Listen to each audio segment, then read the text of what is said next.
Welcome to the Big Bets on Campus podcast. I am Tanner McGrath. I will be your host today, filling in for Christian for some midweek college hoops action. If I sound terrible and I look terrible, I'm sorry. I'm snowed in up in my ski cabin in Wentworth, Nova Scotia, but I'm still here. I'm hiding out in the basement, ready to host this podcast and talk about some midweek college hoops with my two guys, Michael Calabrese and Joshua Nunn, aka Duck.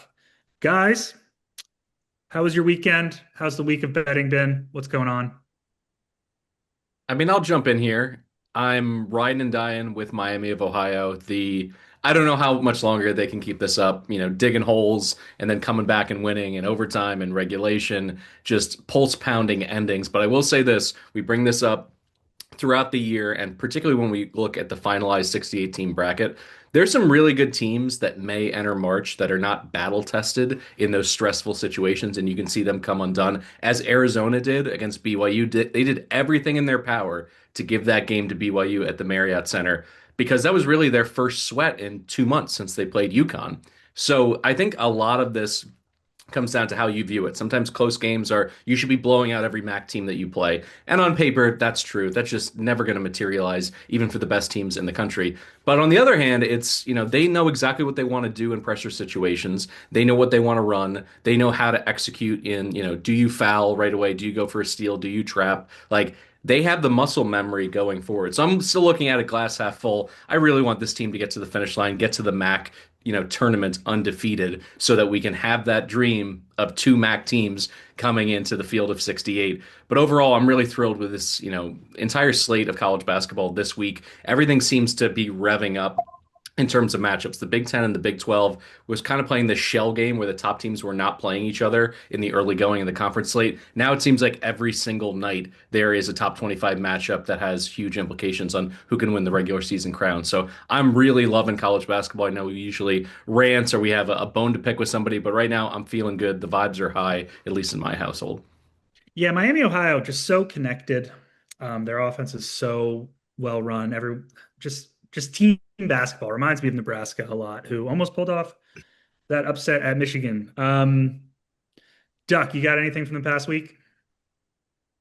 Yeah, fun week. I've been burned a little bit by some second half scoring. We've had some bad beats on some of the unders we've taken, but overall, pretty decent week. And, I think talking about Miami of Ohio, they're starting to feel a little pressure, right? They're undefeated. Everyone's talking about them. They got a lot of eyes on them. Wally Zerbiak came back to town. A lot of fun stuff going on in Oxford. Very, very talented MAC team. It's them and Akron, I think, is what it's going to come down to. And you look at another team that's been really, really on the radar is Nebraska. They couldn't close it out yesterday, but I think that the Huskers really validated their position, and there is nothing to take away from that other than positives for what they did against Michigan. Yeah, they didn't close the door on that one, but Nebraska proved and validated that they can play with any team in America, and you get the Huskers in a one game, one and done scenario in the NCAA tournament. This is a dangerous team, and this They was were a down team that two wasn't starters fully. too. They were down two starters. Yeah, insane that they kept up. I thought they were going Well, to get blown out at some point. yeah, wasn't fully equipped, didn't have their full arsenal of players, and with that team going in there and scoring 50 in the first half, it was a really impressive performance for Fred Hoiberg and his guys. So I walked away from Nebraska feeling really confident that they have the goods to make a deep run and to put a scare into anybody that they play in the NCAA tournament. And it's going to be a real fun last 7 weeks until we get to Selection Sunday. Yeah, Speaking of Lauren. totals, Duck, real quick, light a gambling candle for anyone who had over in Michigan, Nebraska, 98 Oh, first I half know. points, and somehow it didn't go over. That's just brutal. I Well, I mean, actually you uh, have that. I actually You had a have little bit of a little piece of the under there. I'm not even gonna lie. So, but sorry, Duck, you go ahead. And I don't get those breaks often. I don't get the one where there's 100 first half points and then 47 in the second half to eke under the total. What I get Western Michigan and Northern Illinois, which saw 11 points in the final 63 seconds of a 23-point blowout. You have Western Michigan fouling down 20. You've got guys burying 27-foot threes. You get and one situations. I mean, 11 points in the last 63 seconds of a 21-point blowout was unreal. You have Northeastern and Drexel scoring 76 points in the final 10 minutes, having scored only 85 in the first 30 minutes prior to that. There's a lot of landmines on the slate, and there's a lot of high variance, high volatility in college hoops. It's the most volatile sport that I know of in this country that you can bet on. It's a lot of fun, but this is going to happen if you make three, four, 500 plays over the course of an entire season. So you just have to strap in and be able to take it on the chin every once in a while. Last week, late night Big West action. I had UC San Diego, UC Davis over 150, 99 second half points to get there. It was awesome. But let's move on to the show. So let's just start a couple quick, notes, stories, narratives, higher level look at a trend. Let's keep it positive. I'll start. Why don't I start? Winthrop is 7-1 in the Big South, and Logan Duncombe looks like a superstar. I picked him up on my fantasy league team that I play with, Breeze over here, and I've just been so impressed with his start. Breeze, let's go to you. What's your high level trend topic? So I'm not sure which Twitter account put this out, but the top 10, at least in the AP, have so few losses at this point in the season. It's amazing. I think we have like a 50% reduction in losses by the top 10 at this point in the season, year over year, vis-a-vis where they were last year. And I think at this point, it's fair to say it's not scheduling luck. These teams are absolutely elite. They play great on both ends of the floor. As I mentioned, the Arizona BYU game was a great indication of what we have to look forward to in March. Same thing with Nebraska, Michigan. And I think we can safely say at this point, based on these teams, we're halfway through the conference slate. The second weekend in the Final Four of March Madness, it's going to be a fantastic, truly amazing product. And if we can just sprinkle in 4 to 5, this is my preference, double-digit seed upsets on that first Thursday, Friday, then I think we'll have a perfect March Madness. Because I think the back end of this tournament, it is going to be a heavyweight bout. Some of these matchups that we're going to see in the second weekends are going to just be absolute appointment television. So I just want to like bring that positivity to the table at this point because I think often in the show we talk about teams that are shortchanged in terms of potential slotting for the tournaments or not getting enough national respect. I think we need to put more national respect on the top 10, the elite play being played, on top of the fact that this is the deepest, best freshman class I have ever seen in my entire life. These guys are not just, fits for the NBA. That's always the thing that bothers me the most, where it's like this guy clearly has the athleticism. He's a stretch four or something like that. He'll be a better player in the NBA. The hell with that. These guys are dogs now. You got, Illinois freshman going for 40 plus, Kingston Fleming's going ballistic, Debansa, like every single league, it feels like, has one or two electric freshmen that are absolutely must watch television. So I'm just thrilled with the product overall where we are in college basketball right now. And I'm hopeful that all these teams can be at full strength going into the tournament because really, I think you can make a strong argument for 8 to 10 teams to win the national championship. And usually that's more, of an indication of a more of a watered down year, a wide open year. I think it's just the fact that we're stacking all these elite teams on top of each other. I think it's ironic that we're all kind of freaking out about all these NBA players and G League guys coming back to play college basketball, despite and all that. It's the 18-year-old like AAU kids that are just dominating the sport right now. That tweet was from Nick Bateman at Mhm. Nick Bateman 33. 13 Yeah, total. we have mentioned him on the pod before. He's bringing a lot of heat. Oh yeah, he's a good follow. I recommend. 13 total losses from the AP top 10 heading to week 13 is unprecedented. Just 2 years ago, the top 10 in late January had 34 total losses. Next lowest total over the past decade was 2019, 21 total losses. Duck, let's go to you. Higher level CBB trend, topic, positive, whatever. Yeah, I'm still looking at the futures market here, and I think there's still some value in that, and there's going to continue to be value. I think taking a step back and trying to avoid recency bias in your perception is really important here when you're trying to piece together your futures portfolio. Every one of these teams at some point is going to take a loss, and many of these teams are going to have three, four, five losses at season's end. But the key is trying to get your guys prepared to make a run. Many of these coaches will divide the season into four segments. You have segment one, which is your non-con. You have segment two, which is kind of the first half of league play. You have segment three, which we're in now, which is the second half of league play. And then the last quadrant of the schedule is postseason play, which of course consists of the uh, league tournament schedule and then the NCAA tournament. So the goal is really to get your guys playing their best basketball in that sort of fourth segment. And I think if you can try to position your futures portfolio with teams that are athletic, explosive, teams that can rebound, teams that do things well that they can hang their hat on in a one and done setting in the NCAA tournament. I think there's still some teams that are out there. I don't love Tennessee, but at 100 to 1 as a projected six seed, and I don't think necessarily that Tennessee has played their best offensive basketball. They are one of the best rebounding teams in the entire country. 44% of misses get corralled as offensive rebounds for Tennessee. You look at the bigs, you look at guys that can play in the paint. They haven't received as much guard play this year as what they did last year, and they're playing a little bit quicker. But I want to lean in on a team that really hasn't played their best basketball up to this point, but a team that is capable of making it to the second weekend, a team that's capable of slaying a giant, and a team in Tennessee that is routinely in the Sweet 16 or the Elite Eight. I wouldn't be surprised to see this bunch in one of those rounds again. 100 to 1 to win the national championship, I just think is mispriced here. I think we'll see Tennessee play a little bit better the next 3, 4 weeks of the season as they get into kind of the tail end of the SEC schedule. So that's one specific team that I'm looking to buy right now on the futures market that I think we'll see this price come down as they play a little better basketball. And to your point, Duck, in terms of their ceiling, they beat Houston. Houston had a full deck in that game. They just beat Alabama. How much would the narrative be different? How much would the price be different if they hadn't had that second half collapse against Kentucky? My only issue is always my same issue with Tennessee. It's Rick Barnes in March. I think he'll get through the first weekends. I think they'll look really good. And the thing is, if they get through the first weekend and you're holding a 100 to 1 ticket, you have, multiple opportunities from a pregame and live betting opportunity to hedge and extract some value from that ticket. So I don't think that that's the wrong play or a bad play at all vis-a-vis that price. And I also think Tennessee, with just a few breaks, they would have maybe one or two fewer losses on the season. So when you pair that with what their ceiling is, I mean, beating Houston, I think that's one of the most difficult teams to beat in all of college basketball this year. So they can play more of that half court grinder game where their rebounding becomes even more pivotal and impactful. So I think that's an interesting play and an interesting angle. Well, I mean, they're 20th in Ken Palm, they're 14th in defensive efficiency. They're unranked for the first time in 5 years. The sentiment on Tennessee could not be lower.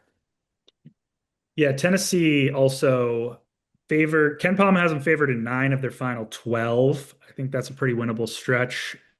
And I mean, Rick Barnes just made back-to-back Elite Eights for the first time, I think, in program history. So might be worth a look there.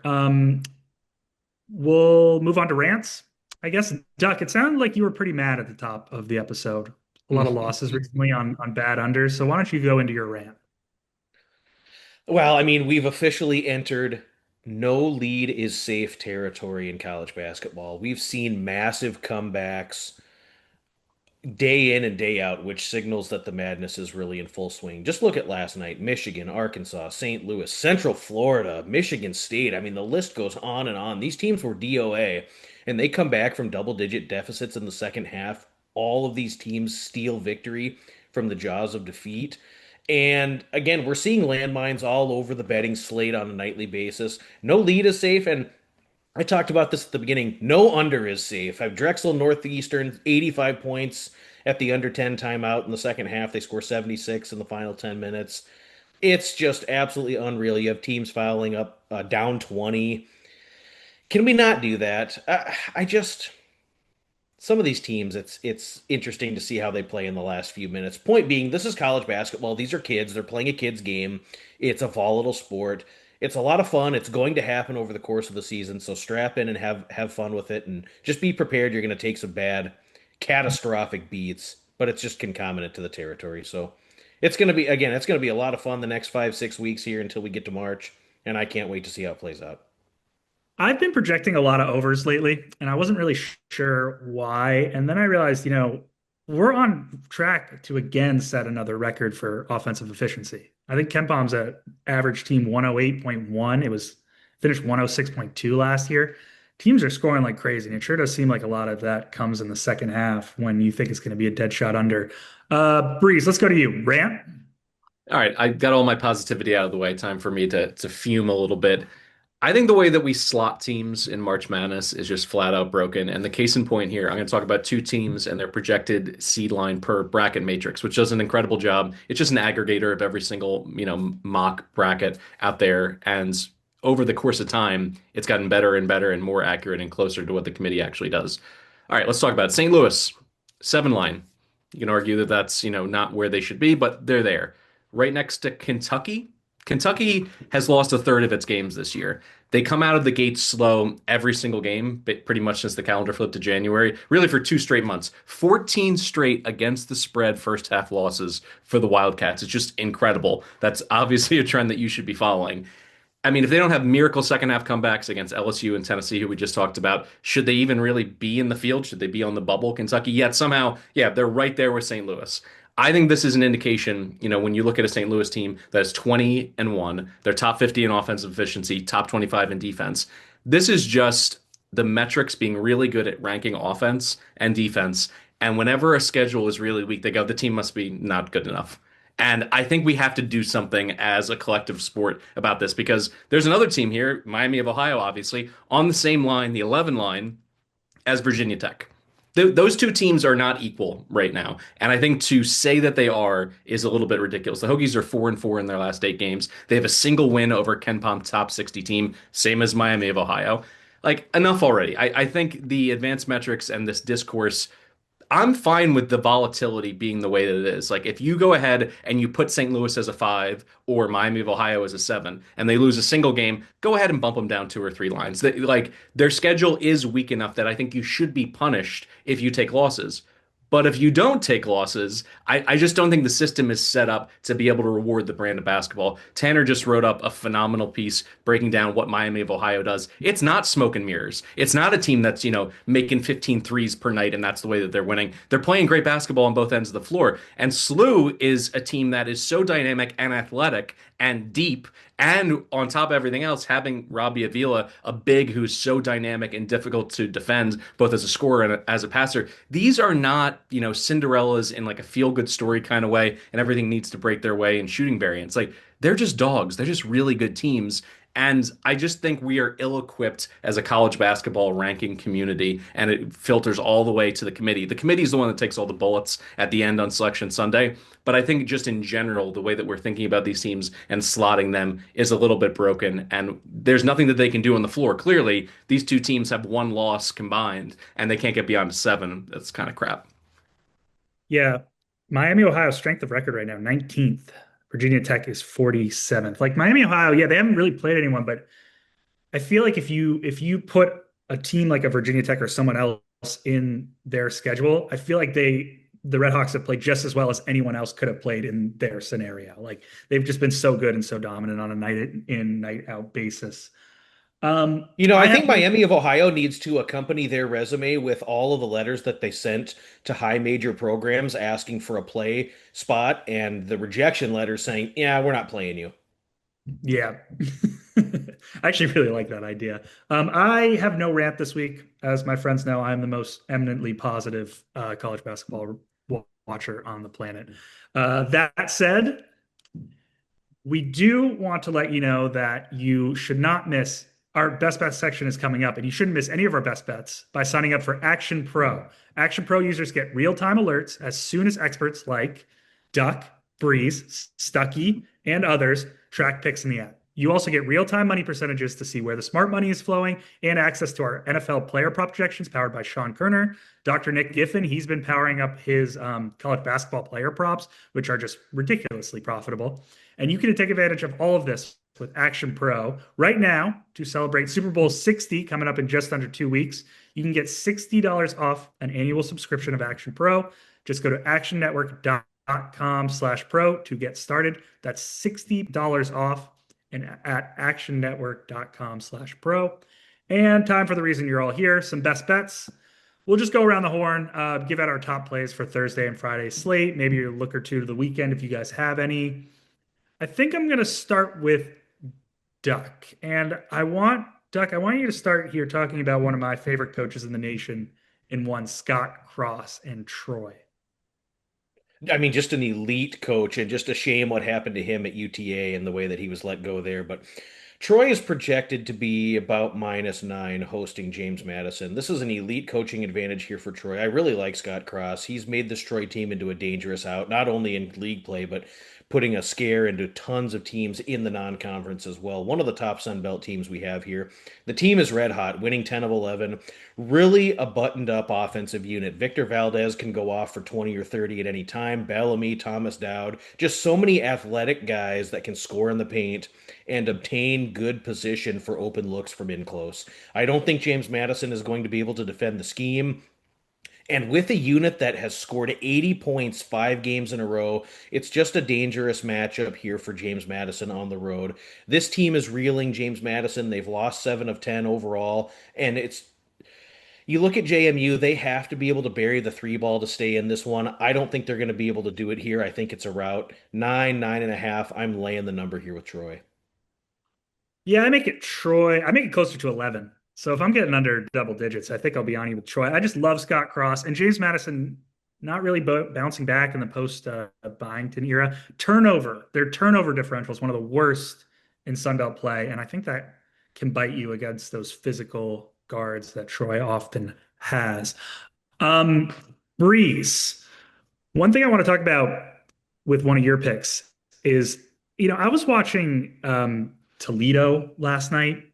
The quality of the offensive play in the MAC this year is so ridiculously high. I think they have one, two, three, four, five offenses in the top 150 of Ken Palm's offensive efficiency marks. It's just so, so good. And you're looking at Kent State heading to Akron?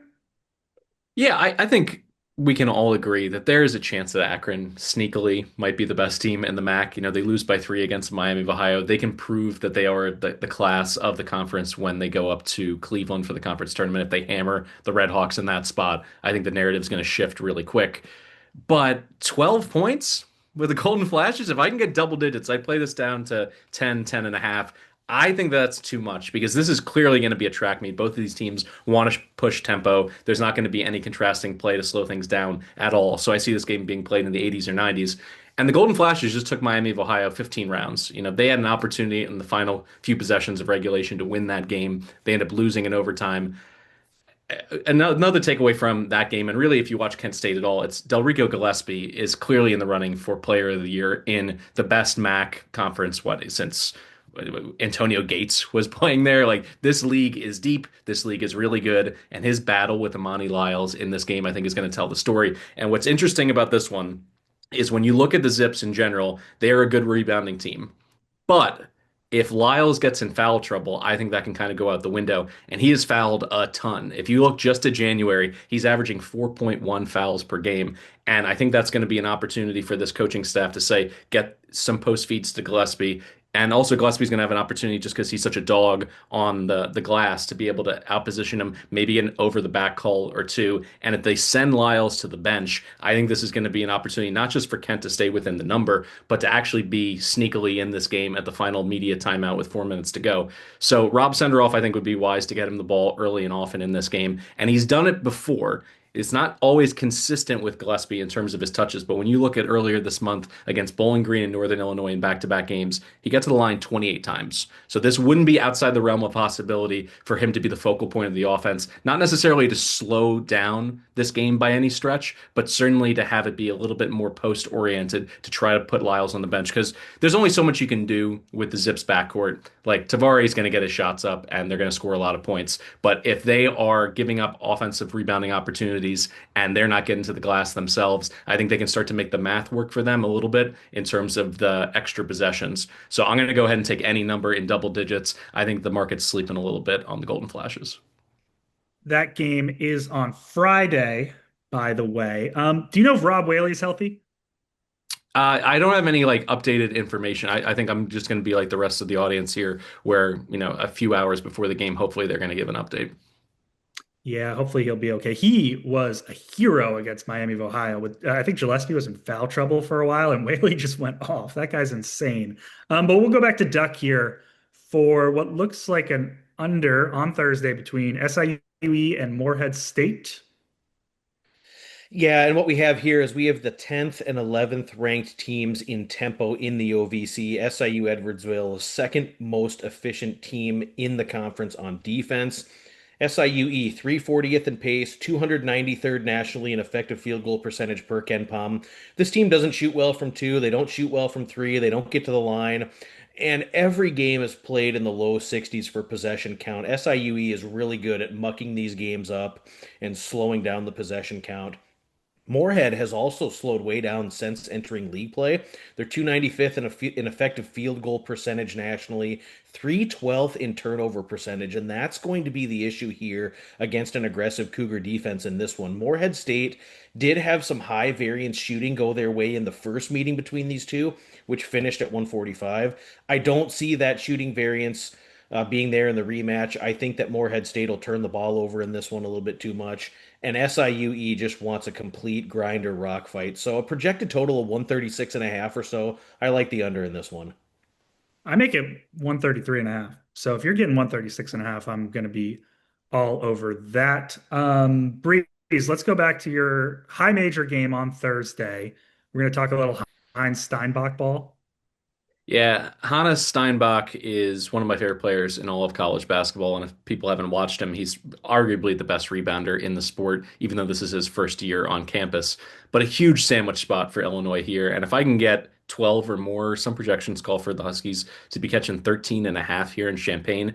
The Fighting Illini, they just beat Purdue at Mackey. I mean, talk about an emotional high with an all-timer performance from Wagler that I mentioned at the top of the show. And just over the horizon on the weekends is a game up against Nebraska, another top 10 team. So I think it's human nature for them not to take this Husky team all that seriously. But I'll say this thing about, UW in general. Yes, they're 11 and 9 straight up, but the analytics community still really likes them because they are tough out. They lost to Michigan and Nebraska by 10 apiece. They lost to Purdue by 8. They lost to UCLA by 2. They're 7 and 2 against the spread in Big Ten play. And Steinbach, who I mentioned, like, yes, he's a phenomenal rebounder, but also he has his nights where he can get to 20 and 10, so he can be an offensive engine. Their defense overall is now top 50. You're paying such a premium because there's that number one next to the Illinois Fighting Illini offense. But in terms of what the Huskies want to do, they're going to make you take more jumpers. That's where they want to funnel these shots. They're 25th in average 2-point shot distance. And we know that the Illini like to get, into the lane, get some easy looks. But what's interesting is if you can stop them from getting those post looks and getting to the hoop driving, there's an opportunity for you to take a little bit off of their offensive efficiency because they don't do anything in the fast break, which is kind of impressive considering that they're number one in offensive efficiency. They're 356th in fast break points with fewer than 6 per game, which is really interesting. I mean, so much of this is powered by their 3-point prowess, making over 11 per game. But I think if UW can defend the line, even at a point where they're only making a third of their threes, I think they're going to hang around here. And this is the same Illinois team that played with their food. They messed around against Penn State. They didn't cover. They only beat Northwestern by 11. They didn't cover against Minnesota as 15-point favorites. I think this is the absolute perfect spot to go ahead and take the market love for the Illini and take an extra point or two of value and go ahead with the Huskies here, who are basically a non-public team at this point because people start looking at the projected brackets. They look at the standings. This team's not going to go dancing. They're a lame duck in people's minds, but I think the Huskies are still a prideful bunch and still playing some pretty good basketball, at least against the spread. Yeah, I mean, you remember last year when Illinois couldn't make a jump shot and we were all like so down on them? Well, all that regression seems to have come the other way. I mean, during this like winning streak, 47% from three against Purdue, 38% against Maryland, 37% against Minnesota, 37% against Northwestern, 36% against Iowa. I mean, it goes on and on. And like you said, like it's not like they were dominant in a lot of those games. They played with their food in a few of those. So I don't mind that look at all. One more from Duck. Friday night MAC MAAC action between Mount St. Mary's and St. Peter's. Yeah, I've made a joke in the past that my three favorite conferences in college basketball are the MAC, and the MEAC. So we got the MAC tonight, or Friday night. Mount St. Mary's and St. Peter's, projected total 137. First meeting ended 135, and that was with a combined 61 foul shots attempted. These two teams made 18 and 19 total field goals, respectively, and both of these offenses are horrific and cannot shoot. Mount St. Mary's 328th in adjusted efficiency, a poor shooting team from deep, and they shoot a lot of threes. So you're going to get a lot of empty possessions, wasted possessions. They settle for low percentage jumpers more than about anyone in this conference. St. Peter's can defend that. Mount St. Mary's 364th nationally in turnover rate, just real trouble squaring off against the Peacocks in this one. St. Peter's 355th nationally in effective field goal percentage. They don't get to the line. They have below average post play. And one thing I think is interesting in this one, Mount St. Mary's allows the pace to be dictated by their opponent more than about anybody in this conference. And we know St. Peter's is going to be methodical, lean in on their defense.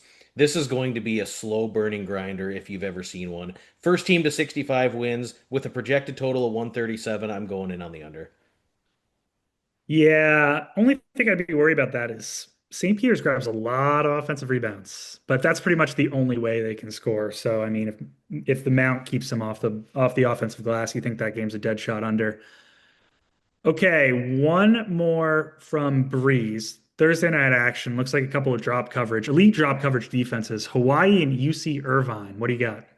Yeah, Aron Gannat and Russell Turner are some of the best defensive coaches in all of college basketball. Forget about the low major moniker. But when you look at it, the Rainbows 24th in defensive efficiency per Ken Palm, Irvine 32nd.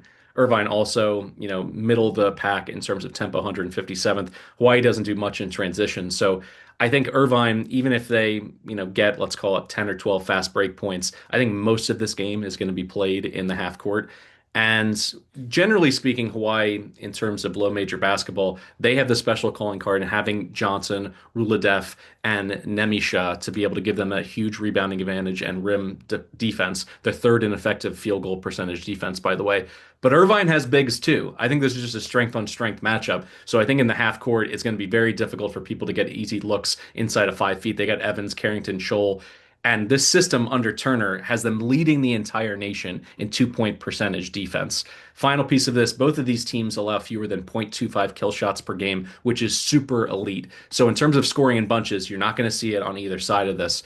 It really comes down to this number in terms of, where the market lands. I would play it all the way down to 134. I'm hoping I've seen some projections at 136 and a half. That would be great. But I think that's predicated on the fact that Hawaii's had a few scoring outbursts recently in their past 6 games. I don't think that's going to be the case here. I think this game's going to be played in the 60s, and I'd be happy to go under anything below, let's call it like 134. Let's go under on that.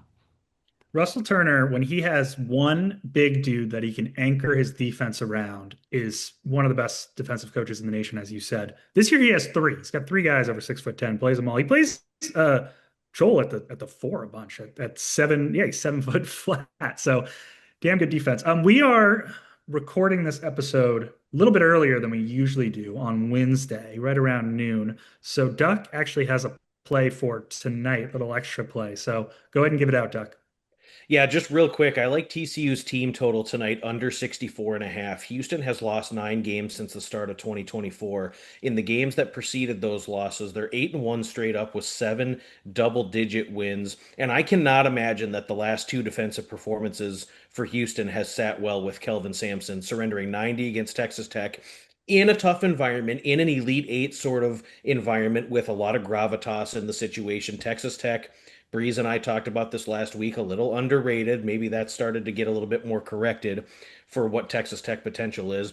But also surrendering 73 against Arizona State at home last Sunday. I don't think that sits well with Kelvin Sampson. I think Houston gets back to basics on defense. And the last 2 meetings against TCU, Houston has surrendered 46 and 45 points against the Frogs. They're very familiar with the scheme. They know how to defend it. I think Houston gets back to basics with their defense tonight. 64 and a half is too many for TCU's team total. So I'm going under 64 and a half with TCU's team total tonight. Wanted to sneak that one in since we can get this one out here before the games start tonight. Yeah, I'm a bit of a sicko because I actually took some TCU at 8.5. And the problem is I don't disagree with you at all. I don't know how they score, but TCU's kind of like a mini Houston in that they play the exact same defense. TCU will hedge and blitz a lot, but I think the only way you could stop Houston right now is to get the ball out of Kingston Fleming's hands. So I kind of think that's what's going to happen here, and then Houston's going to have to rely on their defense to win. So hell, maybe we can get both. Maybe we can get like a 56-50 final. Before we get out of here, let's just run through one best bet of our show our favorite play for midweek. And you know what? I'm going to sneak in here. I'm going to give one because it's not a Tanner hosted episode without some America East talk. Vermont, UMBC tomorrow night. I believe it's at Patrick. Huge game. Both teams are tied atop the America East standings. UMBC, the Retrievers have been my darling this year. UMBC can't play post defense. It's their only weakness. So Gus Yalden is going to go for 50 points in this one. Meanwhile, Vermont's dribble defense is pretty bad, has been bad all year. And it's even worse now because TJ Long's still out with an ankle injury or something, meaning they're putting in Ben Johnson. And Ben Johnson and TJ Hurley and Sean Blake, that backcourt just can't stay in front of everyone off the dribble. And UMBC has like 4 electric guards who can all take you off the bounce and they can play their drive and kick game. So anything, I think I make this total like 141. So anything under 140, I'm going to go take it. I think it's going to be a high scoring, fun game. Duck, what's your best bet for Thursday, Friday, Saturday, whatever?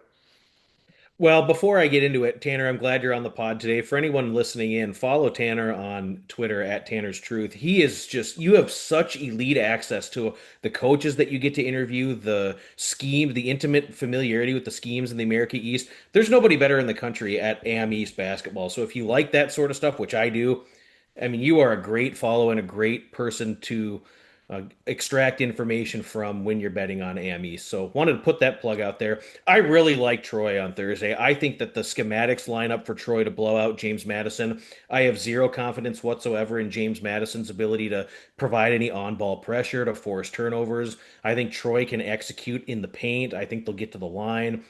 And I just feel like Troy's athleticism will take over in the second half.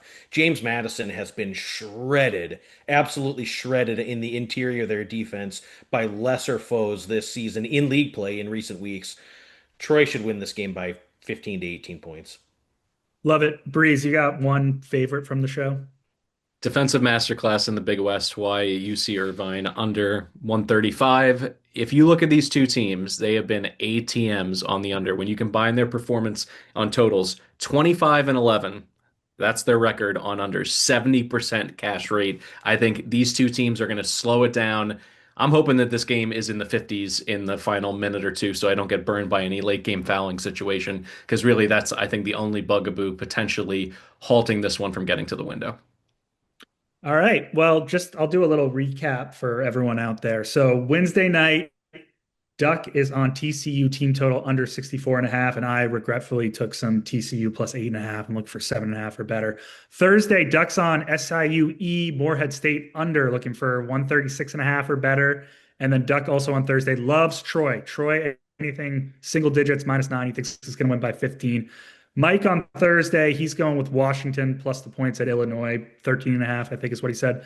And then, of course, the Big West defensive masterclass between Hawaii and UC Irvine under 134 or better. And then on Friday, Duck likes Mount St. Mary, St. Peter's under 137-ish. And Breeze likes Kent State plus 12 at Akron. And then, of course, on Thursday, I like Vermont UMBC over. But that'll do it for this episode of the Big Bets on Campus podcast. Thank you for joining us all. My thanks to Duck. My thanks to Mike. My thanks to David on the back end. Don't miss the BBOC weekend preview with Stuckey, Greg, and Jim on Friday mornings, and the Three-Man Weaves early week preview on Monday mornings. Love those guys. Make sure you subscribe, unsubscribe, resubscribe, leave us a 5-star review. Good luck with all your bets this week. Thanks, guys.